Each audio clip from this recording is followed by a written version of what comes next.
Star Wars: The Rise of Skywalker is the most disappointing thing since my son. Oh my god, it's so hot outside. Like, holy shit. It's like Mustafar out here. So, this review is going to be very different from my other reviews. I have a lot I want to say about The Rise of Skywalker, and I just couldn't fit it all into the usual structure in which I do movie reviews. So instead, I'm going to try and break down the entire movie from beginning to end, sort of like the Plinkett reviews from Red Letter Media, except I don't think I'm going to go as in depth. And I don't have a whole lot of movie footage to pull from either.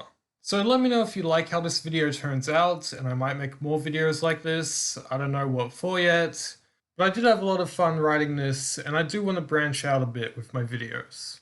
Also, as if I need to say this, major spoilers in this review, so if you haven't seen this film and you want to, click off now. And if you're new to the channel, I should also preface this by saying I actually really like The Force Awakens and The Last Jedi. Wait, no, don't leave. So, I'm not some Disney Star Wars hater. I don't just dislike this movie because it's cool to hate Disney Star Wars. I was looking forward to this film, and it disappointed me.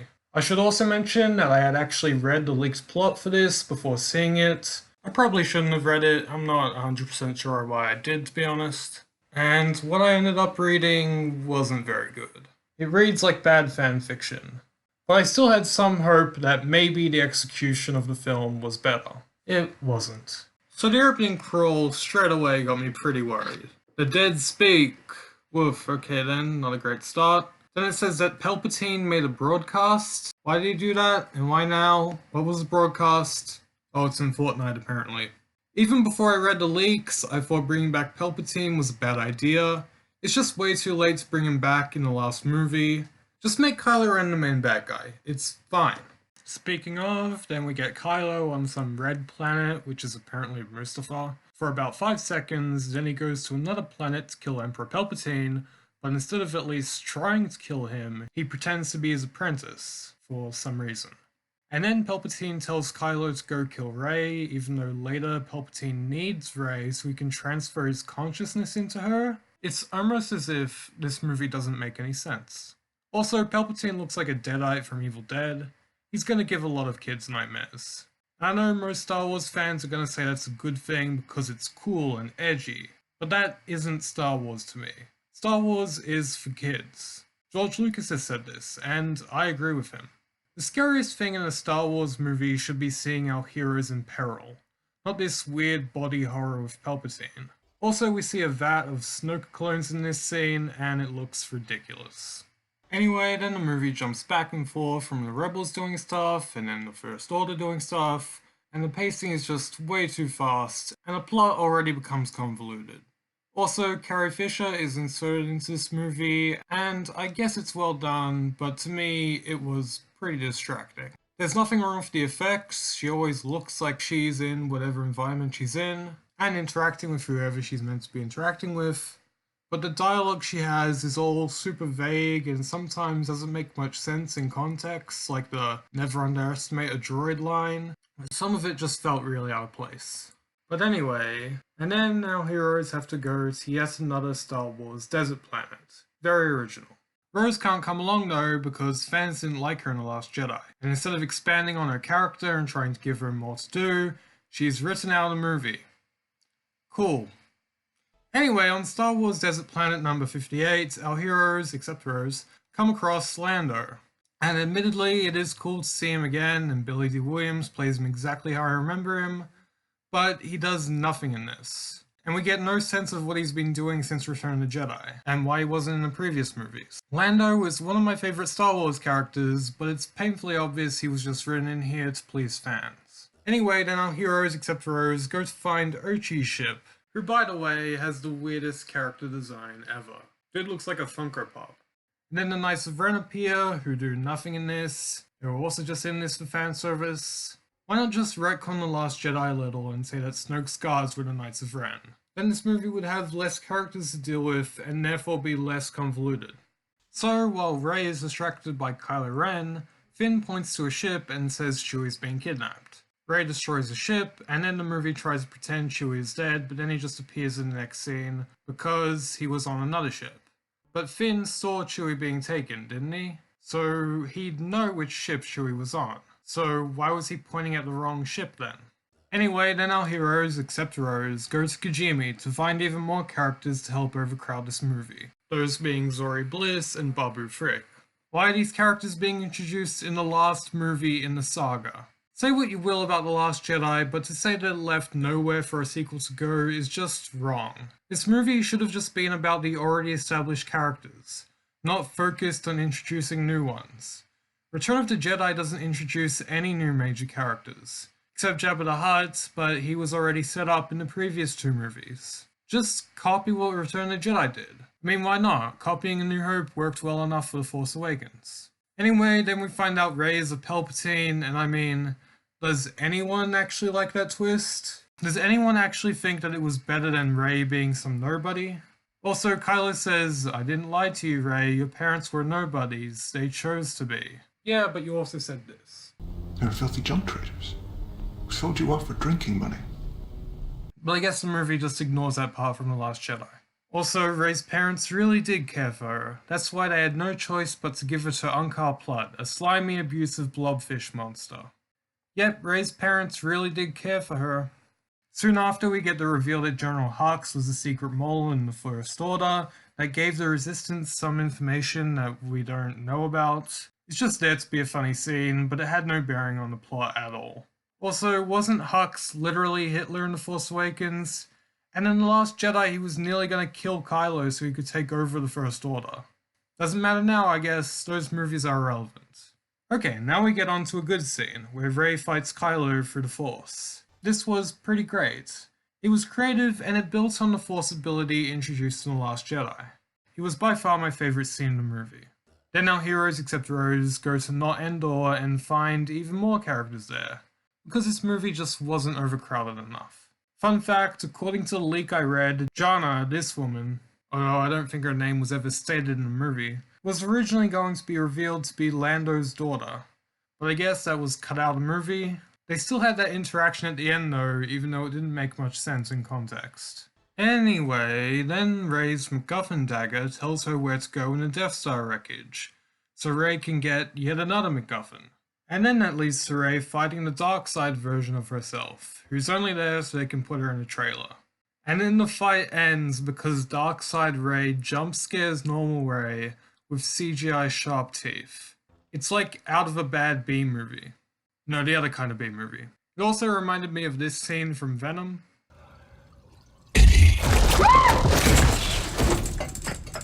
And then Rey fights Kylo Ren. That fight was also pretty entertaining and it had some cool visuals, but it didn't really have much emotional impact for me. It just felt like a cool fight that they could put in the trailers. Also, Leia dies during that scene, and I'm sorry to say, but it was almost comical how it was handled. It was clearly done with a body double, so they had to completely cover her face in shadow. It just looked very cheesy and took me right out of the movie. But then again, there's not much they could do considering there wasn't much footage. So I guess this was really the only option they had, apart from either not putting her in a movie or just giving her a much smaller role, which I guess people wouldn't be very happy with. Then Kylo gets stabbed and Rey heals him, and if you could just heal people using the Force, then that could have really helped out Darth Vader. Surely Yoda knew how to do this, he could have healed Luke's hand back, then Rey just leaves Kylo alone to die in the Death Star wreckage. Then we have Kylo interacting with the ghost of Han Solo, who I guess isn't really a ghost, Kylo's just hallucinating. This scene was somewhat emotional I guess, but it reminded me a lot of Clark's interaction with Ghost Jonathan Kent in Batman v Superman, which was also written by Chris Terrio, who co-wrote this movie. Kylo also throws away his lightsaber, and I get that it's symbolic, but he kinda needed that thing if he wanted to kill Palpatine. Then we get the scene between Rey and Luke, and I enjoyed this scene quite a bit. Some people have said that this scene undermines Luke's character arc in The Last Jedi because he says he was wrong in that film. But that was his literal character arc. In that movie he realizes he was wrong to abandon everybody, and comes in at the last second to save the day. So this scene did make a lot of sense to me. I also liked the reveal that Leia had a lightsaber because it's pretty obvious in The Last Jedi that she had some training. But that de-aging flashback scene was not needed at all, and it looked super weird. Maybe just keep de-aging out of Star Wars. After so many setbacks and delays, and now this.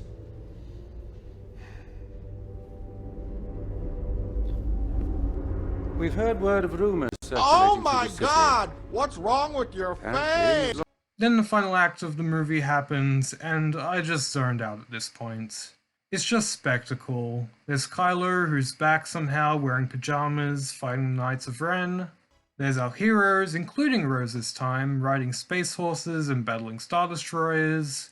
Rey and Palpatine yell a lot and shoot out so much lightning it starts blowing up multiple ships at a time. It's crazy. I just gave up at this point. It wasn't terrible, but by now I just couldn't get emotionally invested in what was happening. Then Palpatine sucks the life force out of Rey and Kylo. Since when was having a life force a thing? And Kylo survives somehow, but falls into a pit, and then he kills Palpatine by disintegrating him, and it looks so much like Apocalypse's death from X-Men Apocalypse that it blows my mind. This movie has a weird thing for copying mediocre superhero movies. And then Kylo resurrects Rey using the Force, so I guess you can cure death now in Star Wars. Well, there goes any stakes for future movies. Then Rey and Kylo kiss, even though Kylo is an irredeemable monster who helped destroy multiple planets and killed his own father. But whatever, because I guess Disney needed to please Reylo shippers. Not Finn Poe shippers though, because Disney needs to make this movie for the Chinese government, even though Star Wars movies flop in China. Even Oscar Isaac wants Finn and Poe to be boyfriends. There could have been a very interesting, forward-thinking, or even not even forward-thinking, just like current-thinking love story there. You know, it's something that hadn't quite been explored yet. I would try to push it a bit in that direction, but the Disney overlords were not ready to do that. And then this movie has the audacity to have two no-name, out-of-focus female characters kissing for about half a second in the background. And then they just get edited out for the foreign market. Hell, I'd say most of the audiences here didn't even notice. But great job, Disney, you're so progressive and woke. You can't have a main character be gay, though. You can't have Elsa be gay. You can't have Finn and Poe be gay. But you can have some extras be gay. That's fine. It's not like that's the bare minimum to appeal to the LGBTQ+ community, while also making this movie safe for China. Bunch of fucking cowards. Anyway, where were we? Oh yeah, Rey and Ben kiss. That was kind of weird. Also, because Palpatine is technically the father of Anakin, Rey is technically Kylo's auntie. So, yeah. A kiss that is technically incestual is fine, but two dudes kissing is gross, dude. That's gross. We can't do that. No way. The ending was pretty good, I guess. It played on my nostalgia, but it didn't feel too forced. And I liked how Rey buried the lightsabers in front of the house and then crafted her own lightsaber. I mean, it is kind of weird since the whole point of the first Star Wars was that Luke wanted to get out of the house and go on adventures, so the house probably doesn't mean a whole lot to him. And it has no meaning to Leia. The inclusion of Force Ghost Luke and Leia was pretty cheesy. Also, it would have made more sense if Kylo was there also, but whatever. Then some random old lady appears and asks, "What's your name?" Rey. Rey who? Rey Nunya. None of your business. We get the obligatory twin sun shots, the credits roll, and I'm finally free to go home. In case you couldn't tell, I didn't like this movie. It didn't flow together with the other two and was just so needlessly convoluted. I don't know who's to blame here for this. I think it's clear that Disney didn't have a plan for how this trilogy was gonna go. Rian Johnson has previously said that Abrams had no plan for the second movie, and it seems in this, Abrams wanted to use Snoke, but couldn't, so he brought back the Emperor instead. It's also clear that if The Last Jedi didn't get the backlash it got, this movie would have been very different. The whole movie felt like an apology for The Last Jedi, an apology I didn't need and didn't ask for. This movie is such a convoluted mess that I'm honestly in awe that it was even made. This film's script felt like a collection of Reddit fan theories from Dude Bro Star Wars fans who just want non-stop fan service and action scenes. I would have much rather seen this film being helmed by Rian Johnson or even Colin Trevorrow. For those who don't know, he was originally going to direct this movie but was fired because apparently Book of Henry sucks. I would have much rather have seen what either of these directors had to offer than be left with the complete mess that was this film.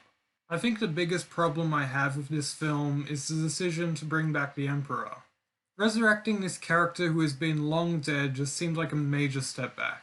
I wanted this film to focus on the new characters, not trying to bring back old ones. And making Rey Palpatine's granddaughter feels like fan fiction. We've already had a twist where the good guy is related to the bad guy, and it works brilliantly. But in this, it's so much worse. It just feels like they're doing the same thing again, and it doesn't feel earned. They just did it because some people didn't like the twist that Rey was some nobody, and now they're doing this in an effort to pander to fans. Although I guess I can't blame them. I guess in the end, it was Star Wars fans that killed Star Wars. Again, it's like poetry, so if they rhyme. I'm gonna give Star Wars The Rise of Skywalker a 4 out of 10. I wouldn't recommend it, even though you've already seen it by now, so who cares, whatever.